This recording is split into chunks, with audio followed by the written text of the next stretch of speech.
Continuem amb l'exercici 4, com el primer l'he fet amb Arduino, amb les llibreries d'Arduino, el segon amb registres, el tercer amb Arduino, aquest quart serà amb registres novament.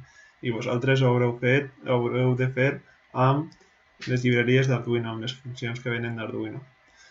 L'exercici 4 consisteix en encesa d'un LED amb un botó. El botó és un polsador. Per tant, el que volem fer és que si el LED està apagat i polsem, se queda encès. I si tornem a polsar, passa d'apagat a encès. En el cas que estigués apagat i mantenim polsat, se quedaria encès. No se queda parpadejant. És el funcionament que volem aconseguir. Per tant, el primer que hem de fer és el IO5 i el IO4 configurar-los com a eixida i entrada respectivament, que corresponen al PD5 i PD4 respectivament. Per tant, per fer això, hem de configurar el registre de DRD amb el bit 5 un 1, que correspon a un output, i el bit 4 amb un 0, que correspon a un input. Per altra banda, quan tenim un pin configurat com a input, si el port D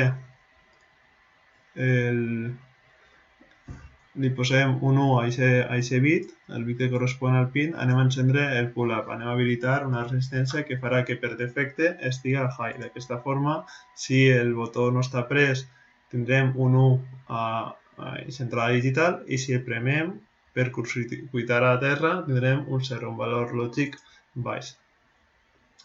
Què és el següent que anem a fer? Anem a llegir en el loop constantment el valor del botó. Per això anem a crear una variable addicional. Podríem fer-ho, crec, sense, però així que vos quedarà més clar, crec jo. La definim com a integer. També podríem definir-la com a char, però de moment la definim com a integer. I el primer que anem a fer en el infinite loop és llegir el valor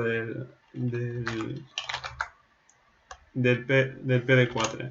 En pin D tenim tots els valors del port D, és a dir, 8 valors del PD0 al PD7, però únicament volem que varie en el cas de que hi hagi una variació en l'entrada 4. És per això que li apliquem una màscara AND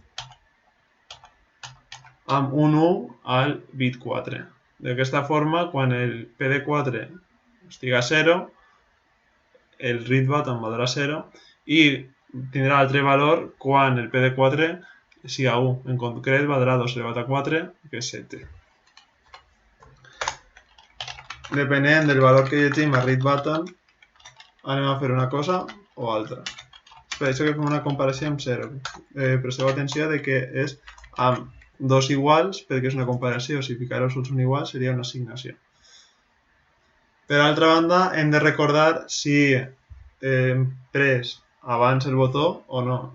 És a dir, el que no volem és premer el botó i que constantment parpellege el LED. Per això anem a crear una variable addicional de tipus booleà, és a dir, sols un bit, que li vaig anomenar button pressed, que va indicar-nos si el botó ja està apretat en l'anterior iteració. Per això,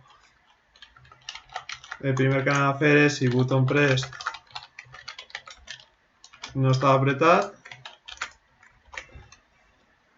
i una vegada entrem a que sí que està apretat,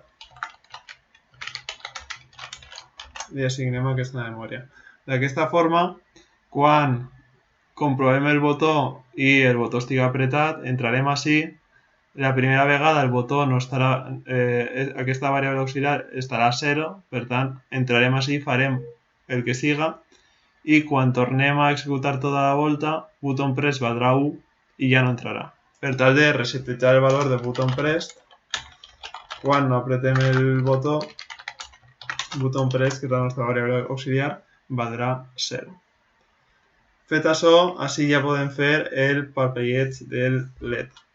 Per això anem a crear altra variable auxiliar que es va valer per recordar si el LED estava a on o a off. També podríem llegir el valor de l'output i retroalimentar-ho, però així és més senzill.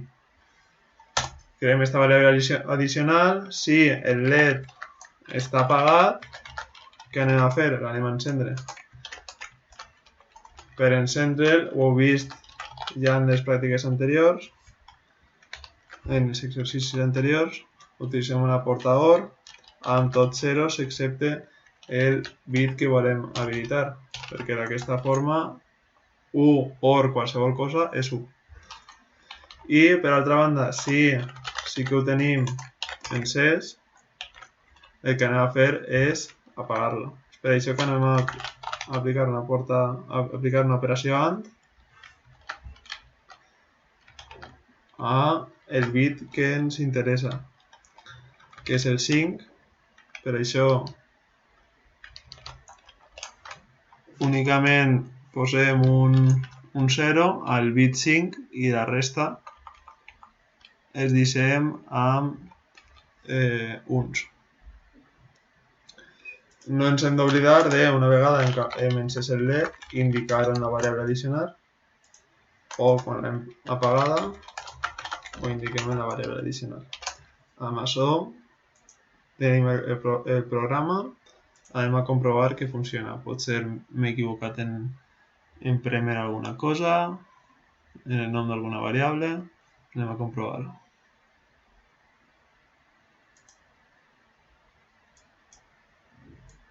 Sembla que funciona correctament.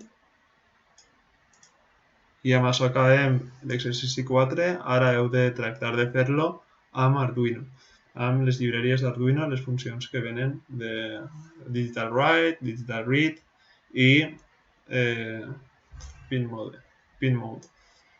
Ens veiem ara en l'últim exercici, en l'últim vídeo de l'exercici 5.